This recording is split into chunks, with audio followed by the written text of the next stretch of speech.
नमस्कार, Thakur study point पर आपका स्वागत है। मैं आज आप लोगों के बीच लेकर आ चुकी हूँ साइकोलॉजी पार्ट 5, जिसमें कि आज हम कुछ महत्वपूर्ण साइकोलॉजी के प्रश्नों के बारे में डिस्कस करने वाले हैं। वीडियो को शुरू करने से पहले अगर आप मेरे चैनल पर नए हैं तो चैनल को सब्सक्राइब करें, साथ ही बेल आइकन प्रेस करें और अगर आपको मेरी वीडियो पसंद आए तो आप वीडियो को लाइक एवं शेयर जरूर करें। चलिए वीडियो को शुरू करते हैं। सबसे पहला प्रश्न है, यह परिभाषा किसकी है? मनोविज्ञान शिक्षा का आधारभूत विज्ञान है। यह परिभाषा किसकी है? इसका सही उत्तर हो जाएगा ऑप्शन बी, स्किनर की। स्किनर ने कौन सा सिद्धांत दिया था? स्किनर ने क्रिया प्रसूत का सिद्धांत दिया था। अगर आपसे पूछा जाता है कि क्रिया प्रसूत का सिद्धांत किस पर आधारित है, इसका सही उत्तर हो जाएगा पुनर्बलन पर। अगला प्रश्न है, शिक्षा मनोविज्ञान सहायक है। इसका सही उत्तर हो जाएगा ऑप्शन डी, सर्वांगीण विकास में। जो शिक्षा मनोविज्ञान है, इसके द्वारा बच्चों का ऑलराउंड डेवलपमेंट होता है। अगला प्रश्न है, व्यवहार अध्ययन के लिए कौन सी विधि अत्यधिक वैज्ञानिक और वस्तुनिष्ठ है? इसका सही उत्तर हो जाएगा ऑप्शन बी, प्रयोगात्मक विधि। जो प्रयोगात्मक विधि है, ये अध्ययन के लिए अत्यधिक वैज्ञानिक एवं वस्तुनिष्ठ है। यहाँ पर ऑप्शन में दिया गया है अवलोकन विधि। अवलोकन विधि वह विधि होती है जहाँ पर प्रयोग नहीं किए जा सकते हैं।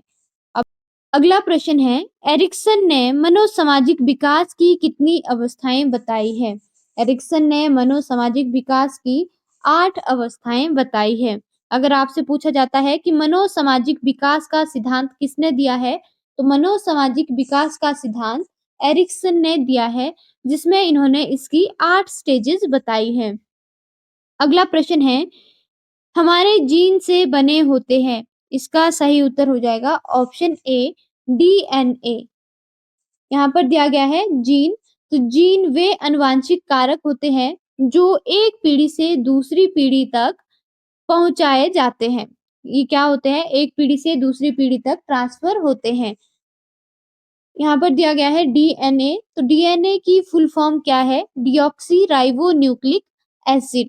Deoxy ribo nucleic acid. RNA, RNA की फुल फॉर्म क्या होती है? Ribo nucleic acid. Ribo nucleic acid. अगला प्रश्न है, प्रत्येक अंडा कोशिका में गुणसूत्र होते हैं। इसका सही उत्तर हो जाएगा ऑप्शन ए, एक्स गुणसूत्र। प्रत्येक अंड कोशिका मनुष्य एवं स्तनधारियों में 2 लिंग गुणसूत्र होते हैं। 2 लिंग गुणसूत्र कौन से होते हैं? X and Y. कौन से होते हैं? एक्स और वाई। महिलाओं की कोशिका में कौन से गुणसूत्र होता है? महिलाओं की कोशिका में एक्स गुणसूत्र होता है, जबकि पुरुषों की कोशिकाओं में एक्स या वाई कोई सा भी एक गुणसूत्र हो सकता है। अगला प्रश्न है, अपराध प्राय जुड़ा हुआ है। इसका सही उत्तर हो जाएगा ऑप्शन डी, उपरोक्त सभी थे। अपराध माता पिता की निमन सहायता से भी जुड़ा हो सकता है और अनुचित अनुशासन से एवं परिवार के कलह से। अगला प्रश्न है, पैदा होने से पहले का विकास मुख्य तौर पर बटा है। इसका सही उत्तर हो जाएगा उपरोक्त सभी में। पैदा होने से पहले विकास की जो अवधि होती है, ये कितनी होती है? 270 से 280 दिन तक की होती है। पैदा होने से पहले के विकास की जो प्रक्रिया है, ये 3 भागों में विभाजित होती है। कौन-कौन से होते हैं 3 भाग? Germinal, embryonic and foetal. अगला प्रश्न है, व्यक्तित्व विकास प्रक्रिया के लिए आवश्यक है। व्यक्तित्व के विकास की प्रक्रिया के लिए क्या आवश्यक है? सामाजिक बंधन। अगला प्रश्न है, स्किनर ने अपना अध्ययन निम्नलिखित पर किया है। इसका सही उत्तर हो जाएगा option D, A and B दोनों पर। यानी स्किनर ने जो अपना अध्ययन है, उन्होंने चूहों पर भी किया है और कबूतर पर भी किया है। अगर आपसे पूछा जाता है कि स्किनर ने कौन सा सिद्धांत दिया है, स्किनर ने क्रिया प्रसूत सिद्धांत दिया है। कौन सा? क्रिया प्रसूत सिद्धांत किसने दिया है? स्किनर ने। अगला प्रश्न है, क्रिया अनुबंधन में प्रक्रिया जो प्रतिक्रिया को पुनर्वलित नहीं करती है कहलाती है। इसका सही उत्तर हो जाएगा विलुप्त होने की प्रक्रिया। विलुप्त होने की प्रक्रिया क्या होती है? जब किसी भी व्यक्ति को रीइंफोर्समेंट नहीं दी जाती है तो रिस्पॉन्स क्या होता है, धीरे धीरे कम होता है और अंत में समाप्त हो जाता है। उस प्रक्रिया को विलुप्त होने की प्रक्रिया कहते हैं। अगला प्रश्न है, निम्न में से कौन सी स्मरण की प्रतिक्रिया है? इसका सही उत्तर हो जाएगा उपरोक्त सभी। जो सेंसरी मेमोरी है, इससे इंफॉर्मेशन को शॉर्ट टर्म मेमोरी में भेजा जाता है और कुछ समय के लिए उसे याद रखा जाता है। दूसरा ऑप्शन है short term memory. Short term memory में इंफॉर्मेशन को 20 से 30 सेकंड तक याद रखा जाता है। कितने तक स्टोर किया जाता है? 20 से 30 सेकंड तक स्टोर किया जाता है। लास्ट ऑप्शन है दीर्घकालिक या लॉन्ग टर्म मेमोरी। इसमें इंफॉर्मेशन को कुछ दिनों के लिए, कुछ महीनों के लिए या कुछ वर्षों तक स्टोर किया जा सकता है। अगला प्रश्न है, स्मरण प्रक्रिया की पहली अवस्था है। इसका सही उत्तर हो जाएगा एनकोडिंग। एनकोडिंग में कुछ संकेत दिए जाते हैं और उसे दर्ज किया जाता है। दूसरा स्तर है धारण करना यानी स्टोरेज। इसमें संकेत की गई जानकारी को स्टोर किया जाता है। लास्ट ऑप्शन है पुनः प्राप्त करना। ये थर्ड स्तर है और थर्ड स्तर में जानकारी को संग्रहित किया जाता है और जागरूकता में लाया जाता है। अगला प्रश्न है, आंशिक या पूर्ण स्मरण का खोना कहा जाता है। आंशिक या पूर्ण स्मरण को खोना क्या कहलाता है? इसका सही उत्तर हो जाएगा विस्मरण। अगला प्रश्न है, लघु स्मरण का अंतराल होता है। इसका सही उत्तर हो जाएगा 30 सेकंड। यानी शॉर्ट टर्म मेमोरी को हम कब तक स्टोर कर सकते हैं? शॉर्ट टर्म मेमोरी को हम 20 से 30 सेकंड तक याद रख सकते हैं। जो लघु स्मरण है, इसे कार्यकारी स्मृति या प्राथमिक स्मृति भी कहा जाता है। इसे क्या कहा जाता है? कार्यकारी स्मृति या प्राथमिक स्मृति भी कहा जा सकता है। अगला प्रश्न है, चिंतन में कौन सी मानसिक प्रक्रिया चलती है? इसका सही उत्तर हो जाएगा ऑप्शन डी उपरोक्त सभी। चिंतन में निष्कर्ष निकालना, अमूर्त प्रक्रिया, तर्क वितर्की प्रक्रिया, ये सभी प्रक्रियाएं चलती है। इसलिए इसका उत्तर हो जाएगा ऑप्शन डी उपरोक्त सभी। अगर आपसे पूछा जाता है कि जो चिंतन की मानसिक प्रक्रिया है, ये किस सिद्धांत से संबंधित है? ये संज्ञानात्मक सिद्धांत से संबंधित है। किससे संबंधित है? संज्ञानात्मक सिद्धांत से। अगला प्रश्न है, मंद बुद्धि लोग जिनकी बुद्धि लब्धि स्तर 25 से 39 के बीच होता है, क्या कहलाते हैं? इसका सही उत्तर हो जाएगा ऑप्शन सी गंभीर मंद बुद्धि वाले। यहाँ पर ऑप्शन में दिया गया है हल्की मंदबुद्धि वाले बालक। तो इनका आईक्यू कितना होता है? इनका आईक्यू होता है 55 से 69 के बीच। कितना होता है? 55 से 69 के बीच। दूसरा ऑप्शन दिया गया है मध्य मंद बुद्धि वाले। इनका आईक्यू कितना होता है? 40 से 54 के बीच।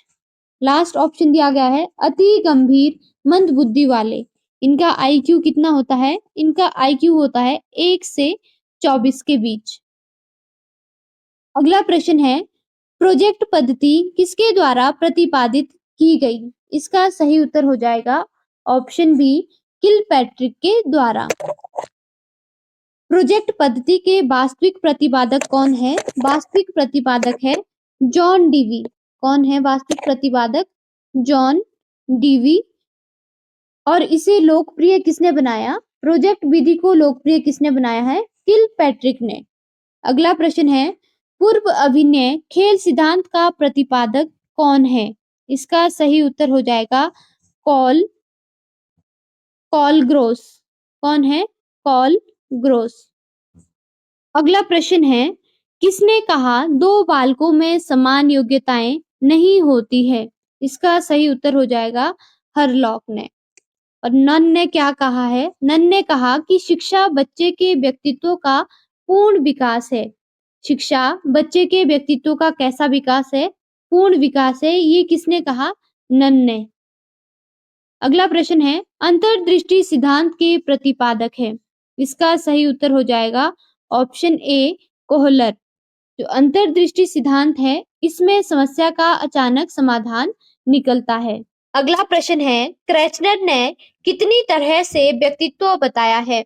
इसका सही उत्तर हो जाएगा 4 तरह से। कौन कौन से? पिकनिक टाइप, एस्थेनिक, एस्थेटिक और डायस्प्लास्टिक। अगला प्रश्न है, सृजनात्मकता की पहचान होती है। इसका सही उत्तर हो जाएगा ऑप्शन डी नवीन परिणामों से। सृजनात्मकता है, इसकी पहचान किससे होती है?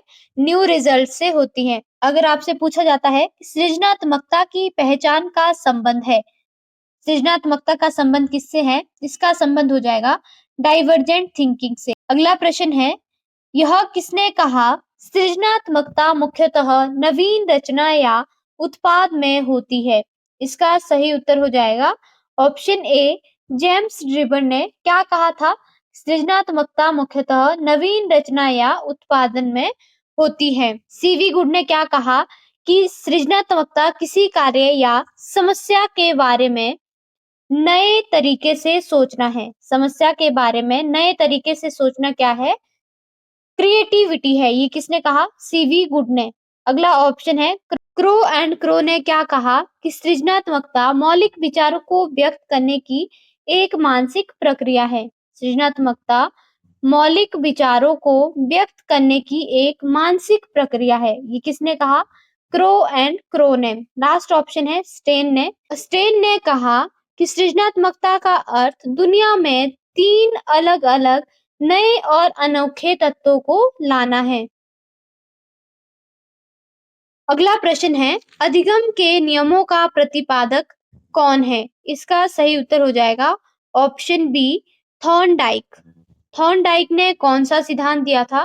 थॉर्नडाइक ने ट्रायल एंड एरर का सिद्धांत दिया था। कौन सा? Trial and error.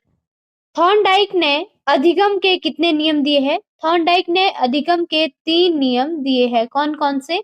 तत्परता का सिद्धांत। कौन सा? तत्परता का सिद्धांत, अभ्यास का सिद्धांत और प्रभाव का नियम। कौन सा? प्रभाव का नियम। ये वाले 3 नियम किसने दिए हैं अधिगम के? थॉर्नडाइक ने। अगला प्रश्न है, बच्चे जिनकी मानसिक आयु उनकी काल क्रमिक आयु से कम होती है डैश डैश कहलाते हैं। इसका सही उत्तर हो जाएगा मंदित बालक। की बुद्धि लब्धि यानी आईक्यू कितना होता है? इनका आईक्यू 70 से कम होता है। कितना? 70 से कम होता है। यहाँ पर ऑप्शन में दिया गया है प्रतिभाशाली बालक यानी गिफ्टेड चिल्ड्रन, इनका आईक्यू कितना होता है? इनका आईक्यू 130 से अधिक होता है। दूसरा ऑप्शन है साधारण बालक, तो साधारण बालक का आईक्यू कितना होता है? 90 से 110। कितना होता है? 90 से 110। अगला प्रश्न है, बच्चे अपने वातावरण के साथ संबंध बनाते हुए अपनी समझ का विकास कर लेते हैं। किसने कहा था? इसका सही उत्तर हो जाएगा ऑप्शन सी पियाजे ने। अगला प्रश्न है, जिस बालक की मानसिक आयु उसकी काल अनुक्रमिक आयु के बराबर हो उसकी बुद्धि लब्धि कितनी होती है? जिसकी मेंटल एज वास्तविक एज के बराबर होती है तो उनका आईक्यू कितना होता है? 100। आईक्यू का फॉर्मूला क्या है? आईक्यू का फॉर्मूला है MA अपॉन CA इंटू 100। क्या है? MA upon CA into 100। अगर आईक्यू 100 से नीचे होता है तो छात्र औसत से कम या मंद बुद्धि वाले कहलाते हैं। अगला प्रश्न है, वह स्तर जिसमें बच्चा किसी वस्तु एवं घटना के बारे में तार्किक रूप से सोचना शुरू करता है वह कहलाता है। इसका सही उत्तर हो जाएगा ऑप्शन डी मूर्त संक्रियात्मक अवस्था। तार्किक एवं सृजनात्मक रूप से सोचना किस सिद्धांत के अंतर्गत आता है? ये आता है संज्ञानात्मक सिद्धांत के अंतर्गत। संज्ञानात्मक विकास का सिद्धांत किसने दिया है? जीन पियाजे ने। पियाजे ने संज्ञानात्मक विकास की कितनी अवस्थाएं बताई है? 4 अवस्थाएं। कौन कौन सी? संवेदी पेशी अवस्था, पूर्व संक्रियात्मक अवस्था, मूर्त अवस्था एवं मूर्त संक्रियात्मक अवस्था। अगला प्रश्न है, शिक्षा की किंडरगार्टन पद्धति का प्रतिपादन किया है। इसका सही उत्तर हो जाएगा ऑप्शन सी, फ्रोवेल ने किंडरगार्टन जो पद्धति है इसका प्रतिपादन किया है। अगर आपसे पूछा जाता है कि बच्चों को पौधे के रूप में तथा शिक्षकों को बागवान के रूप में किस मनोवैज्ञानिक ने चित्रित किया है, इसका सही उत्तर हो जाएगा फ्रोवेल ने। आज के लिए इतना ही, धन्यवाद।